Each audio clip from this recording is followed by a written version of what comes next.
Bapak Ibu yang mungkin tidak bisa ikut atau kalau Bapak Ibu teman-teman mahasiswa yang saat ini ikut mau lihat kembali rekaman video silahkan.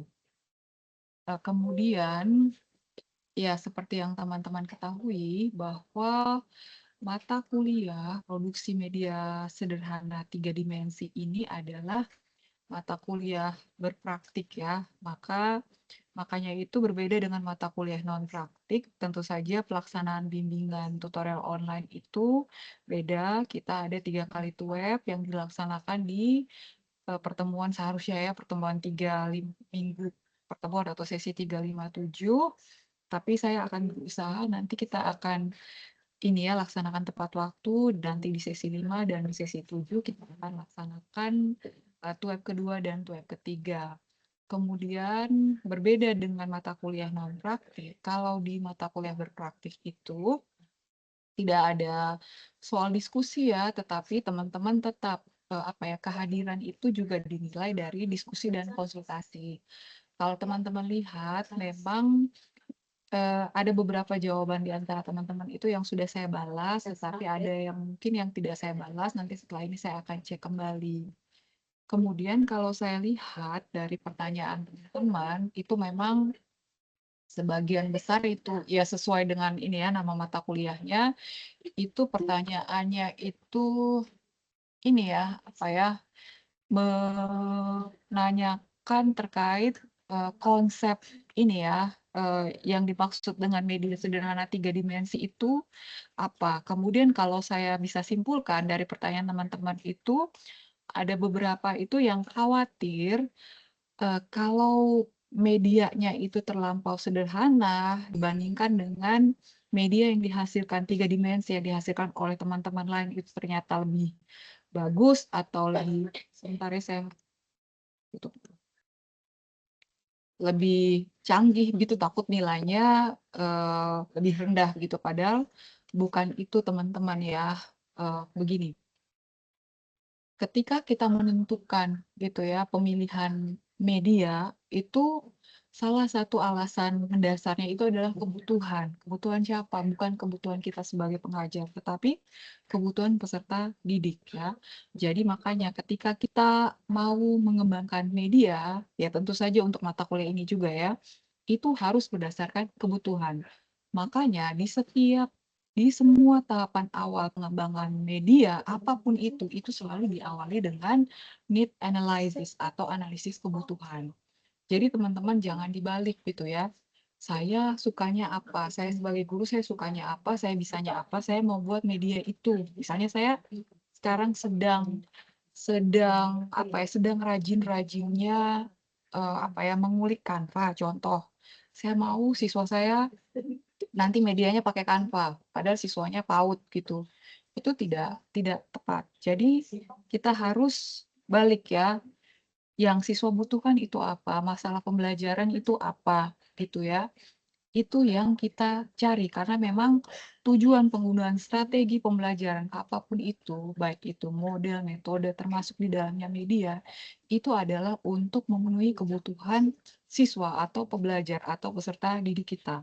Jadi, teman-teman harus lihat ya, teman-teman bisa observasi, kalau teman-teman sudah mengajar, kebetulan adalah guru ya, karena saya lihat ada banyak yang ini ya, yang prodi PAUD. Nah, itu teman-teman bisa lihat, itu kira-kira tidak harus analisa yang wawancara satu persatu, tapi lihat secara general.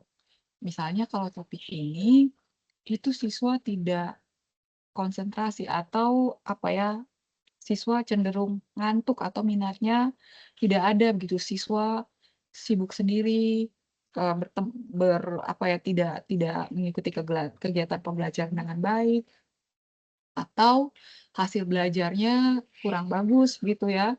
Nah, itu yang kita bisa angkat kompetensi tersebut untuk kita kembangkan media. Kemudian jenis medianya itu juga penting ya.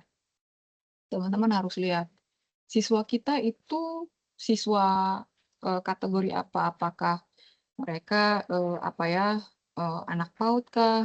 SD pun itu kan dibagi dua ya, yang kelas kelas rendah dengan kelas atas. Kemudian apakah SMP atau SMA tentu akan berbeda. walaupun topiknya sama, gitu ya.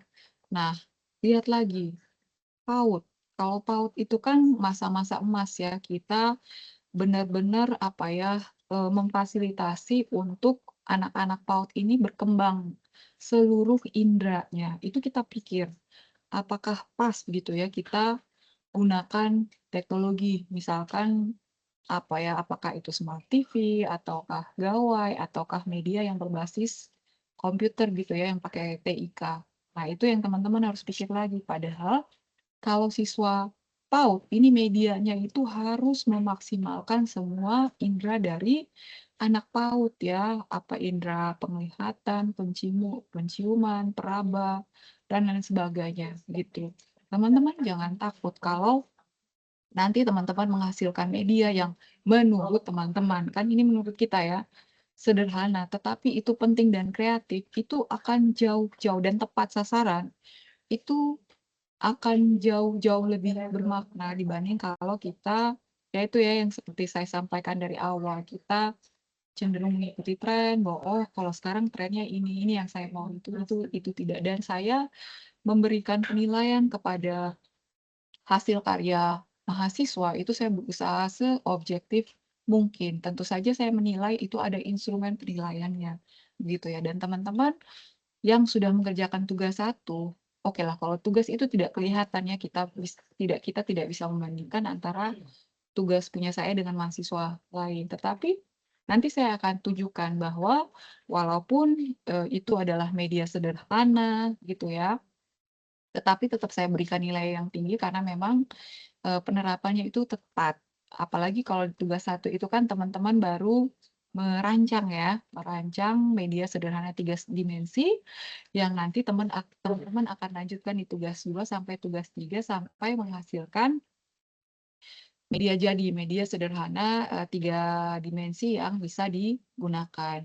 Kemudian teman-teman, karena ini adalah mata kuliah produksi media sederhana 3 dimensi ya, itu teman-teman membuat medianya itu harus ini ya, realistis gitu ya. Kita kan, punya waktu tuton, bimbingan tuton itu kan 8 minggu. Kemudian kita sudah jalan 3 minggu, berarti teman-teman teknis mungkin hanya punya 5 atau 4 minggu lagi untuk, sampai pada tahap produksi media ini ya. Kita boleh idealis, tapi teman-teman juga harus ukur dengan waktu dan kondisi ya. Jadi membuat media itu yang apa ya, yang bisa diselesaikan dalam waktu 3 sampai 4 minggu ya. Jangan sampai teman-teman ini ya, berpikir harus yang begitu bagus, oke bagus sih bagus, tetapi ternyata tidak cukup waktunya. Teman-teman jangan khawatir ya. Dari mata kuliah ini, kalau memang teman-teman suka mengembangkan media, itu teman-teman bisa lanjutkan ke mata kuliah berikut, bahkan teman-teman bisa lanjutkan ke TAPS atau tugas akhir program sarjana itu, teman-teman bisa memilih proyek, kan ada 3 ya TAPS, ada ujian komprehensif tertulis, kemudian ada artikel, ada ada proyek ya. Nah itu teman-teman kalau merasa, oh ternyata saya passion-nya itu di membuat media, kemudian kalau yang di produksi media 3 dimensi saya kurang puas karena saya dengan waktu segini saya cuman bisa menghasilkan media sederhana, saya maunya yang bagus gitu. Itu bisa teman-teman lanjutkan nanti ketika teman-teman apa ya, mengambil mata kuliah proyek yang memang tentu saja apa ya, tagihan atau tuntutannya lebih tinggi. Oke, baik. Nah, ini ya, sambil menunggu semua mahasiswa kelas ini bergabung, kita akan sama-sama lihat dulu ini ya, kelas bimbingan bimbingan tutorial online SPTP 4307 produksi media sederhana 3 dimensi. Oh ya mohon maaf sebelum itu ya, saya perkenalan dulu sampai lupa. Nama saya Imelda Polnasoko. Saya adalah dosen TP Teknologi Pendidikan. Saya bergabung di UT itu belum lama, sejak tahun 2019 dan saat ini saya bertugas di UT daerah Kupang. Oke, kemudian selama ini biasanya saya mengampu mata kuliah itu kalau mata kuliah non praktik, perkembangan peserta didik, evaluasi program pembelajaran, kemudian apa ya, ada beberapa mata kuliah, kemudian kalau TAPS itu biasanya saya mengampu mata kuliah artikel ilmiah. Kalau mata kuliah berpraktik itu, sebelum-sebelumnya itu produksi media audio dan televisi kalau saya tidak salah. Sementara kalau untuk 3 dimensi memang saya baru semester ini. Oke, kita sama-sama lihat ya, kelas SPTP 4307.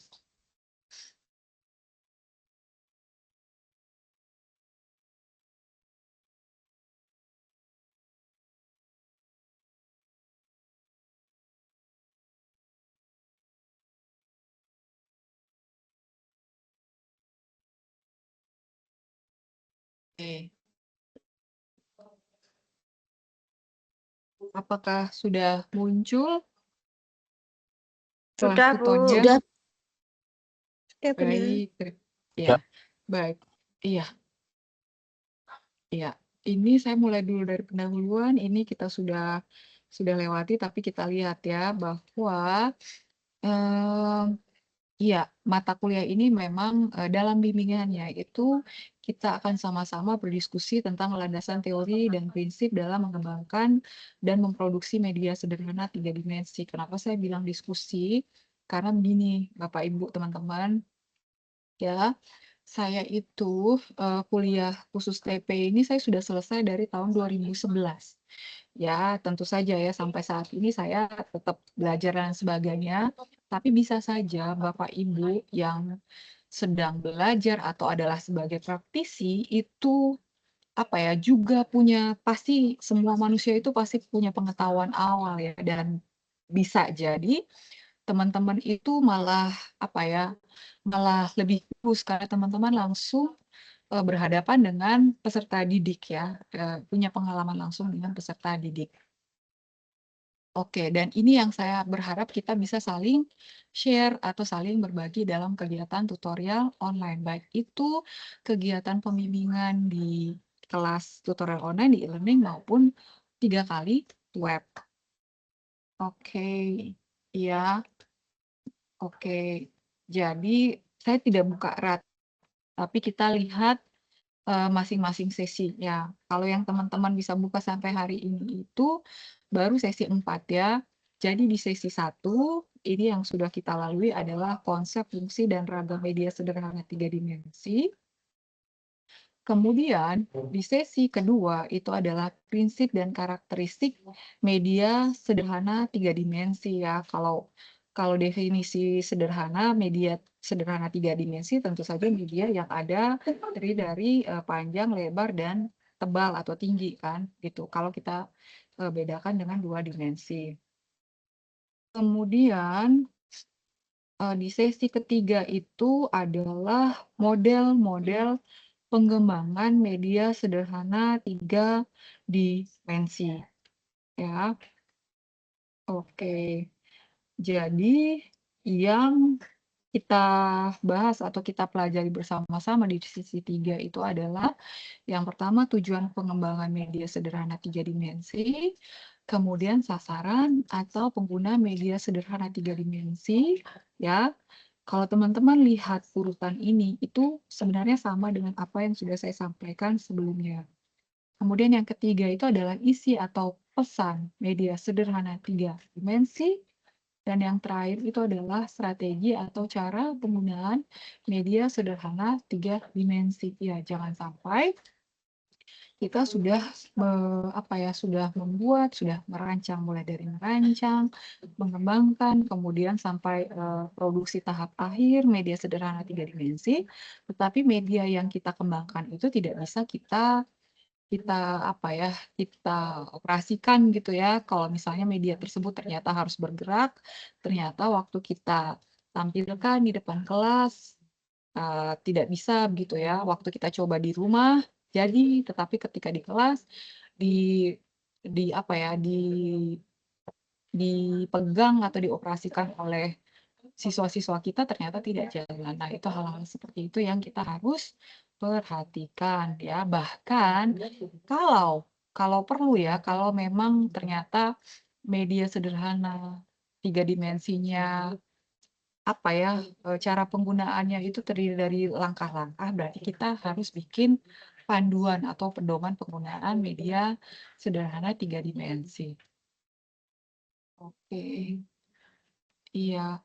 Tapi ini mohon maaf ya, ini seharusnya video, tapi saya coba buka itu tidak muncul. Entah kalau di tempat teman-teman itu bagaimana, saya sudah melapor, tapi mungkin sekarang ini ya, masih masih proses untuk diperbaiki. Oke,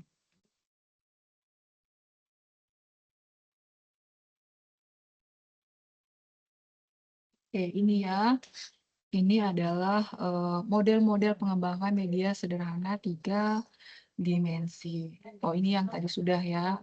Dan saya lihat ini ya, PowerPoint-nya itu sederhana ya, Bapak Ibu teman-teman. Jadi saya berharap teman-teman sudah membaca di BMP sambil juga apa ya, memperkaya pemahaman teman-teman dengan membaca lagi materi inisiasi yang ada di e-learning.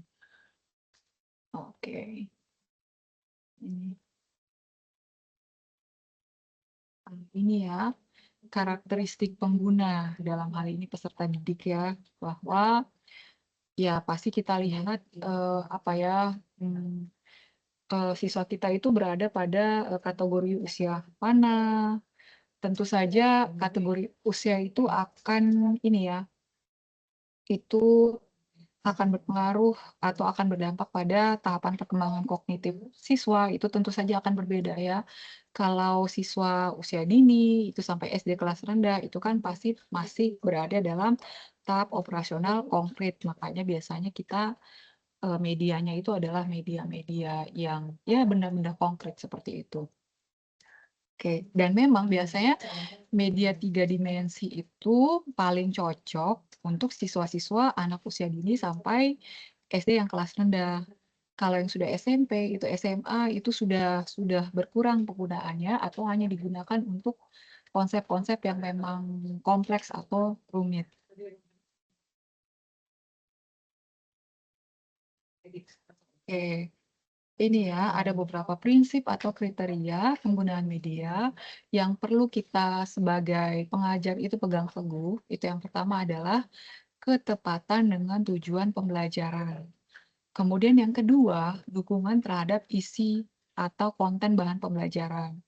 Kemudian ini juga yang penting ya, kemudahan memperoleh media. Teman-teman ketika membuat media itu kan tentu saja dari segi waktu, apalagi biaya, itu kan teman-teman sendiri ya. Jadi, apa ya, harapannya itu kita bisa, cari media yang tidak mengeluarkan banyak biaya atau lebih baik lagi yang nol biaya.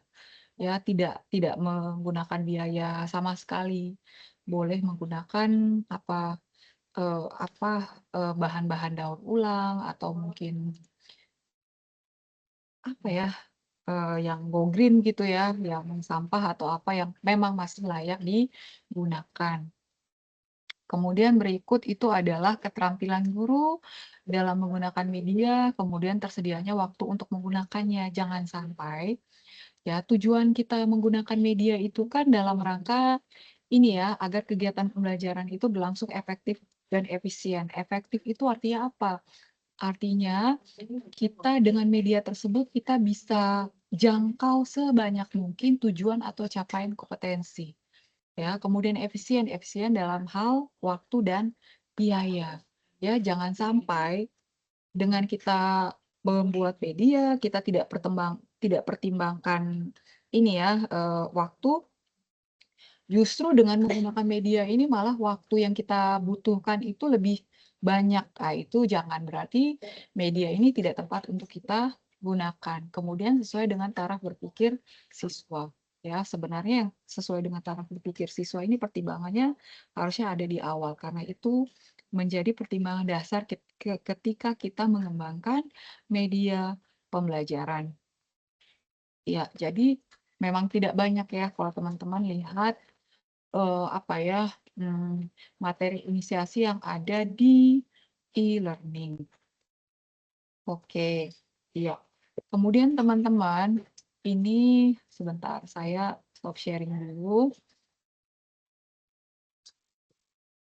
Kemudian kemarin itu saya lihat, memang tugas belum semua ya, jadi, teman-teman masih punya waktu sampai Senin, tapi mohon setelah ini teman-teman bisa mengerjakan dan menyelesaikan.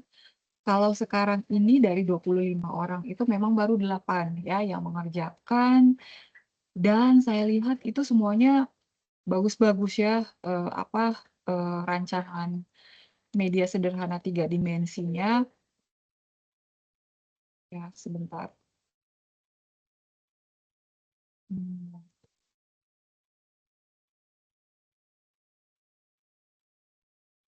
sebentar, saya buka ya. Oke.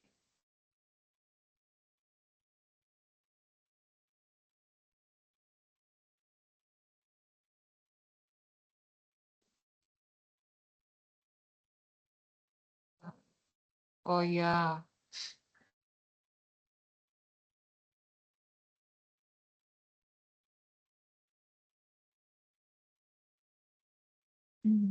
sebentar ya. Mmm, iya, dan dari 8 ini, itu hampir 80% itu medianya untuk ini ya, anak PAUD, saya lihat ya.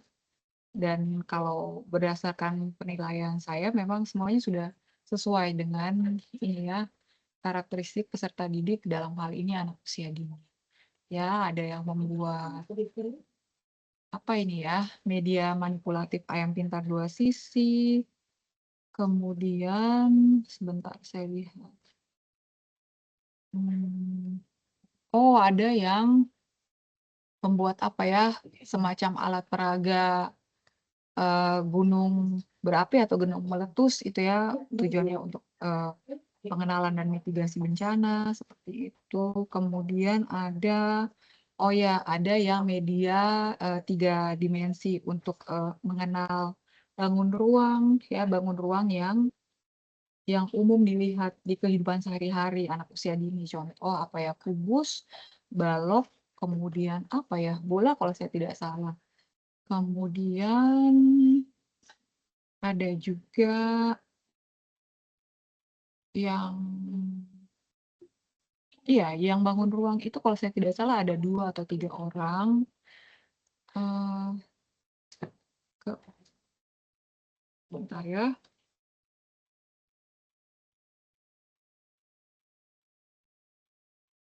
Oh ya, ada juga papan anyam ikan, kemudian ada juga, mmm, oh ya betul ini ya, mmm, topiknya gunung meletus akan saya sampaikan, kemudian ini kebetulan baru 8, jadi kalau saya lihat satu persatu juga tidak apa-apa sih, tidak terlalu oh, iya ada pemilihan sampah dan penghijauan dan seterusnya. Oke, baik. Nah, ini karena belum banyak ya yang mengerjakan, saya mau tahu dulu ya, -8 tadi yang sudah mengerjakan, ini Bapak Ibu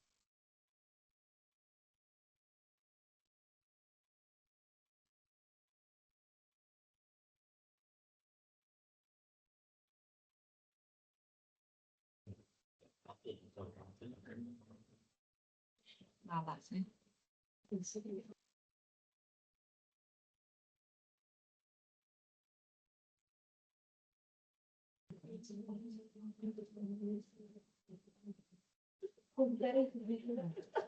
Bapak Ibu mohon maaf, apakah suara saya bisa terdengar? Bisa, Bisa, Ibu. Bunda. Oke, Terdengar jelas, baik. Ibu. Baik, Bapak Ibu, jadi sekarang, saya, Bapak Ibu masing-masing tolong ini ya, satu-satu bisa sampaikan nama dan juga, saat ini apakah, mengajar atau hanya kuliah saja ya, supaya dan mengajarnya di mana, apakah di PAUD, SD, SMP, SMA, supaya saya punya data Bapak Ibu, sehingga nanti ketika saya memeriksa tugas Bapak Ibu, saya juga bisa mengarahkan Bapak Ibu untuk nanti, merancang dan, mengembangkan media 3 dimensinya yang bagus atau yang tepat itu apa, ya. Sebentar.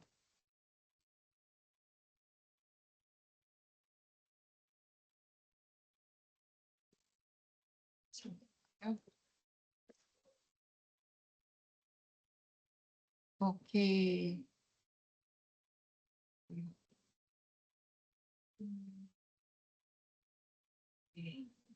sudah punya daftar. Oke, kita mulai dengan yang ada dulu ya. Ibu.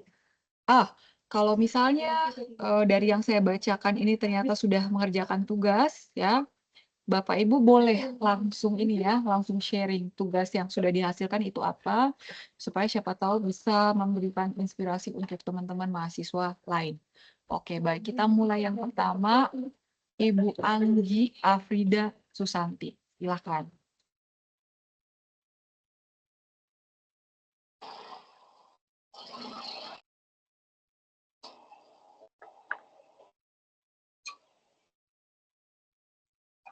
Bu, assalamualaikum.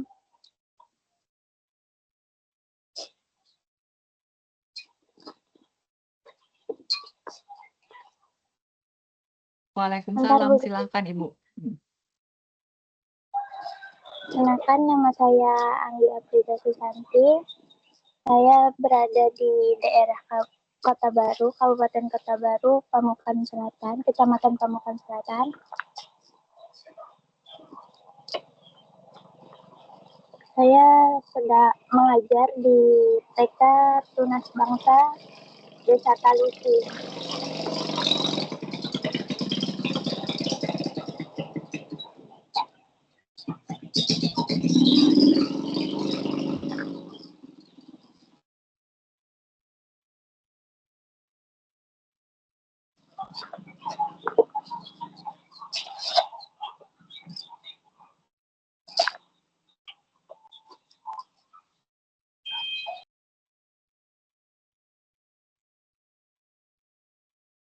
Silakan Ibu Anggi, apakah sudah mengerjakan tugas atau belum?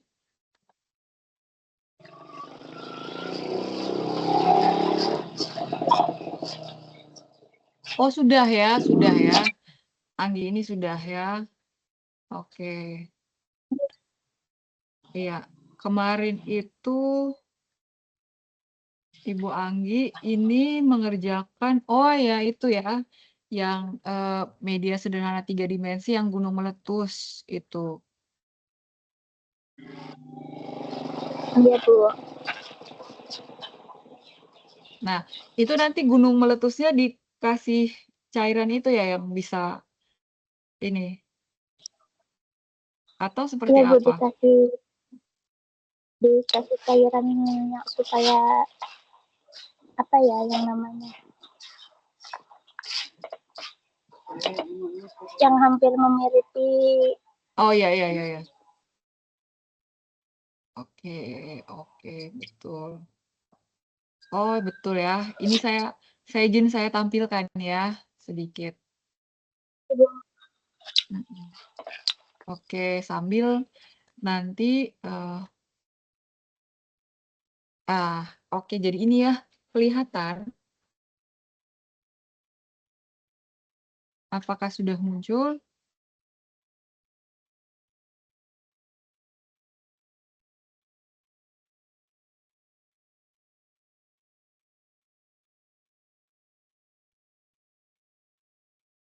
Apakah tugas satunya sudah muncul, Anggi? Oke.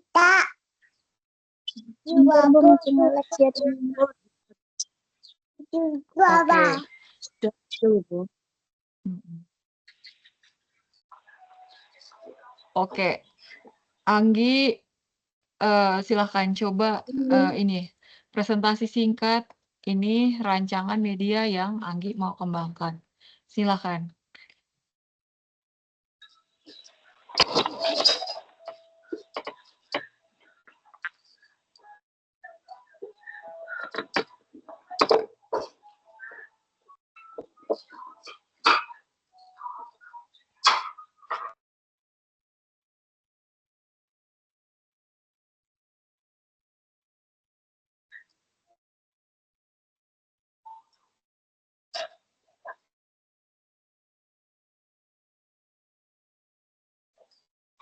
Halo, selamat siang, Anggi. Ya, Bu, siang. Iya, Anggi silakan presentasi singkat. Ini rancangan desain media sederhana 3 dimensi yang Anggi mau kembangkan. Silakan.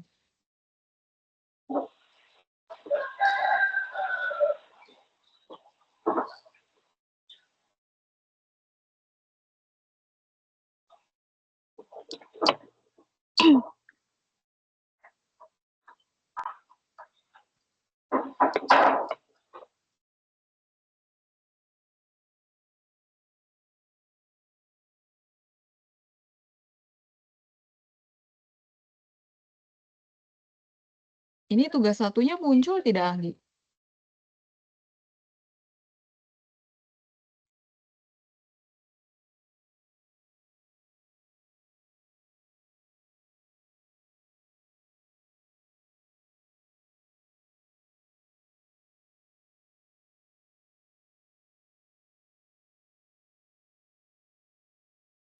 Ya.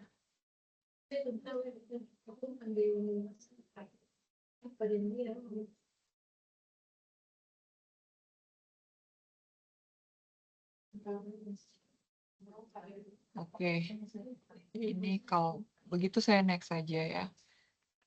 Tapi tadi tugas satunya Anggi kelihatan tidak Bapak Ibu? Muncul tidak? Ibu kelihatan. Kelihatan Ada Ibu. ya? Kelihatan. Oke. Ada, nggih. Oke. Ini saya maksudnya kalau web itu bisa dua arah. Tidak hanya dari saya, tapi Bapak Ibu juga bisa menyampaikan pendapat atau informasi dan saling berbagi ke mahasiswa lain. Oke, baik. Kalau begitu, berikutnya